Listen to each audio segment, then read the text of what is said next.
What's going on, YouTube? Metal Complex here, and today I've got two amazing custom knives to share with you guys. These are both Cruzes, two custom Cruzes that were generously provided for review by none other than, of course, Mr. Jeff Goodnow, who provides a lot of really awesome content for this channel, so thank you so much. He also, I don't think, has even handled these yet. He bought them and then had them sent directly to me, so thank you for doing that. I'm sure you're ready to get your hands on these, so I want to go ahead and get these reviews done now that I've got my thoughts on them.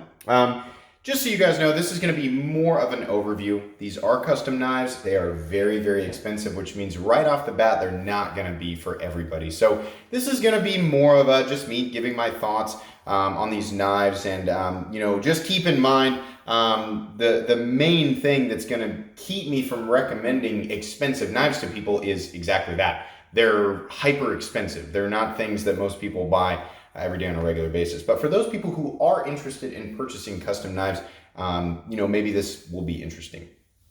Either way, there's a lot to talk about here. Mr. Dave or David Curtis has been making knives for a long time. I think he actually used to make knife parts. If you remember back when the XM18 was having that craziness with the secondary market, these were being compared, actually not these, but the Curtis F3 was the knife that was being compared to, the most closely with the Hinder XM18. I think the F3 medium is actually the knife that really kind of got people interested in Curtis knives, but he continues to make some amazing models today, including the F3.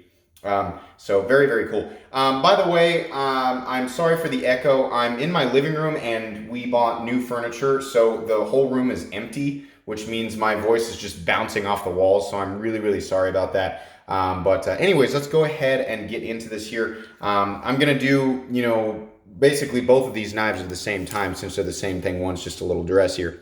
Overall length of the Cruze is coming in at 8 inches exactly.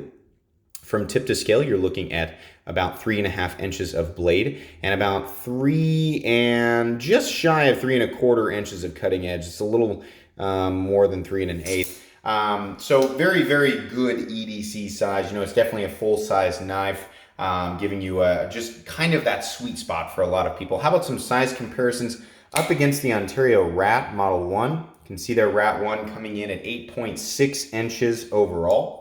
How about up against the Spyderco PM2? PM2 coming in at 8.3 inches overall, just a little bit shorter than that. How about up against the Benchmade Griptilian, or in this case, the Ritter Hogue? Ritter Hogue coming in at 8 inches overall, and once again serving as an excellent size comparison. It's exactly the same length overall as the Ritter Hogue RSK MK1 G2. How about up against the Spyderco Delica? Spyderco Delica is coming in at 7 inches overall. Let me give you guys an example of the action on these guys. These are both brand new and they are running on bearings. It is an absolutely glassy smoothness, meaning it is only tightness that is keeping the blade from free falling.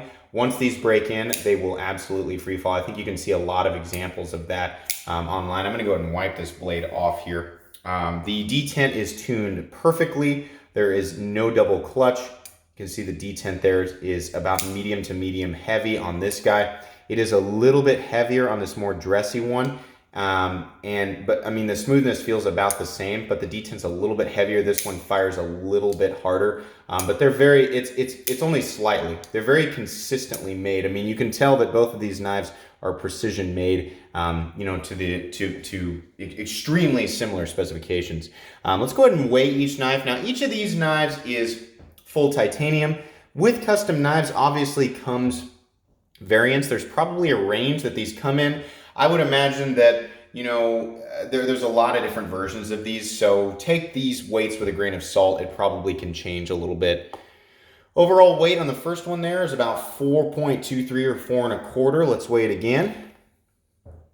4.23. You'll notice on the inside here, we do not have milling on the titanium. It's pretty thick titanium. I honestly expected it to weigh a little bit more than that. It's probably because dimensionally, the overall profile, there's not an insane amount of material there. This one weighs a little bit less, almost a 1/4 ounce, almost exact, a little less than a 1/4 ounce less. 4.02 ounces. So again, 4.02 ounces. So yeah, there's going to be some variance there in weight. Pretty cool. So let's go ahead and go over the anatomy here. I'm going to use this one as the example to go over. What we have here is kind of a sheep's foot style blade, but you still have a very prominent tip. Definitely good enough for, you know, pokey stuff, but you can see there the blade maintains its thickness quite a ways. I mean, that's definitely a strong tip. You have a nice cutting belly. The blade has been very professionally sharpened and very beautifully done. This is obviously a custom piece from a maker who has been making knives for a long time and is very concerned with the overall, you know, the final product, basically. The grind lines look perfect. This particular blade is CTS XHP. I think that has been the case for a while, but as is the case with many custom makers, there's probably differences in the steel that's available on his knives. The blade is perfect, has very functional jimping up top. These corners are nicely rounded. They're not sharp. Basically, the only sharp parts of the blade are the parts that are supposed to be sharp, which is the front here. I actually like his logo. You can see there the Cruze Custom Knives logo has crosshairs. And that's the idea with the pivot. Mr. Cruze is an avid gun enthusiast, so that's the idea behind that there. Moving down here, you can see there is a functional forward choil there. It's really, really nice and roomy. You can definitely get your finger up there and choke up for some detailed work. I'm a big fan of that. You can see the titanium is beautifully rounded off. Not only on this one do we have some amazing flame work, but it's on top of titanium that's obviously been slightly polished first and then contoured. The final effect, both, you know, how in physically how it feels and how it looks is stunning. It's a very simple finish, but it's just beautiful. Same with the pivot. It's been so nicely polished. I mean, that's just really nice. Everything is precision and just looks cool. That pivot just looks cool. It's huge, and it just it adds character to the knife. I really, really like that. Moving down here, you do have some nice high-quality Torx heads that are, of course, larger than the teeny tiny size that I don't like. There's only two. They hold in a beautiful and simple flush backspacer that has been polished but not flamed like the rest of it, so you have some nice contrast there. I like that. It kind of breaks everything up. The anodizing from the flaming, by the way, looks really, really nice. There's some blues and yellows and browns, and you know, some of the tumbling marks are still in there. I mean, there's a lot going on with this handle, but keep in mind, as is the case with any custom knife, there's probably a bajillion different options for these. In fact, if you look up what's available currently, it's a lot like a lot of other mid-techs and customs out there right now. Each one is just a little bit different from what I see. Moving over to the other side, we have the Cruze signature pocket clip. I don't know if these are modular between all of his knives. I'm going to say probably not, but I could be wrong. It's got the crosshairs on it. It's one of those things that's kind of instantly recognizable. More of those high quality Torx bits. And then to my surprise, there's actually a steel lock bar insert. But on these knives, I don't think those double as over travel stops because the pivot is actually doing that. This will actually catch on the pivot. You can see there it kind of overlaps. It's lit underneath there. So you have all those new things that people like. You know, they didn't used to be like that. They didn't have the lock bar insert. I don't know if they were on bearings or not. This is definitely on bearings. It has that lock bar insert. You can see there it's locking up pretty early at just maybe like 15%. You can see there the centering is, of course, the centering is definitely going to be on a knife like this. Everything is absolutely perfect. I'll give you a quick look at the other one here. I know that a lot of people are like, can you get to the crazy one? So this is an example of one that's going to be more expensive from Cruze. There's a lot more crazy anodizing going on here. This is titanium, and these little sort of, you know, little oval shapes have been milled all over this thing, and each one has been anodized a slightly different color. You've got purple and gold and bronze and blue, and there's some teal in there, and you know, the camera's not picking up all the colors. It is beautiful, and it changes colors as you turn and have it reflect light. The titanium pivot has been anodized blue, along with the handle screws and the pocket clip on this guy, as well as the backspacer. The steel, this is not Damascus as I originally call it, it's Damas steel. You can take a look at that. Amazing pattern on that. Really, really beautiful there. That is absolutely stunning. Take a look at the pattern there on the back and on the spine. I mean, that's breathtaking. This is beautiful. This is an example of something where, you know, a lot of times with a custom piece, it's like beautiful and it's like, it's so striking in a way where they're like, we're going to go form over function here, definitely. But Mr. Curtis with the Cruze, and I, you know, just by looking at his F3, he is one of those makers that's absolutely able to do form and function at the exact same time. If you could imagine here with me that neither of these were nearly as dressy as they currently are, and they were just kind of plain, tumbled, and kind of straightforward, this is a very functional design, extremely functional design. Ergonomically, you can get your whole hand around it, you can choke up. The actual footprint is very slim, it's very easy to carry. The pocket clip is optimally set up. Not a whole lot of the knife sticks up out of your pocket. The flipping action is incredible. It's, you know, a lot of times with like custom knives, you don't get the same exact sort of production perfect flipping action. You definitely do here. I mean, he's got the detent tuned perfectly to where you're gonna get a perfect flip every time, whether you do more of a push button method or whether you are more of a light switch type person. It's just set up for that. The flipper tab looks like it might be gigantic, but I think it's really just in relationship with the slightly thin handle. I don't think the flipper tab is really all that monstrous. In fact, these knives are going to carry really conveniently if you decide that this is the type of knife you want to carry. And I mean, I'm talking to a very specific group of people who are wanting to spend these types of prices on knives, but actually have something they're going to carry. This is one of the best examples of that out there. I mean, this is an excellent EDC design, an excellent functional design.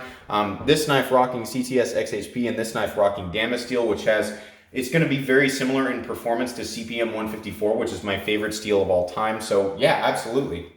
Now, it's my understanding, and I could be incorrect about this, something like this is going to run between, I don't know, you know, at its probably in its base form about $600 up to about maybe $850, and I'm being general because there's probably a lot of different things you can do, and then your more flashy stuff like this, and you know, I've seen him use crazy exotic materials like Damascus and stuff, but this is more of a $1,200–1,300 knife up here.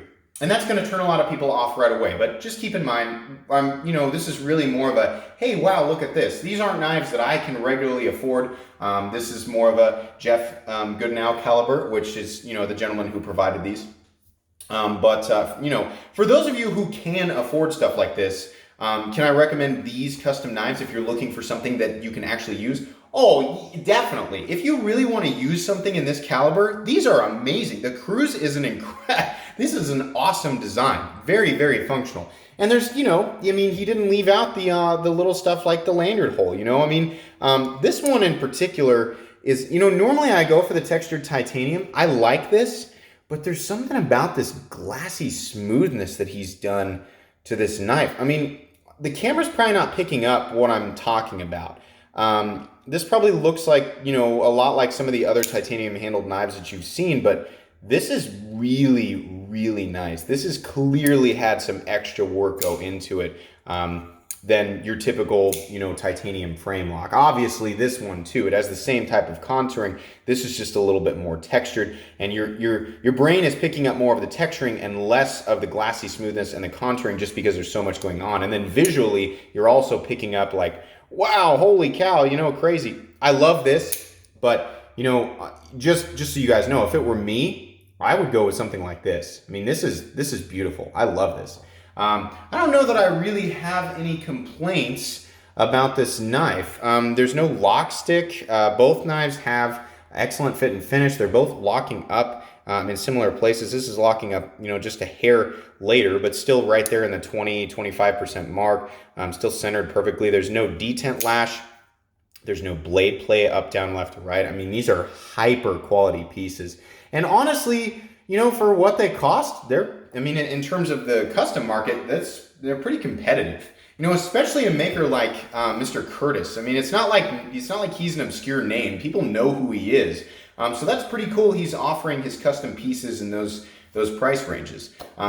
Now, I know, probably long before the 15-minute mark in this video, people were like, well, depends on how you define custom and mid-tech. We're not going to go into that. I've got videos on that. You can watch that if you want to. But these are what is classified as custom offerings from Mr. Cruze. So really, really cool. I don't know that there's a whole lot more I can say. If you order a Cruze custom knife, right now it looks like they're coming in pouches like this. The inside of this is insanely soft, and you get a little patch, a little Velcro patch on the outside. That's really nice.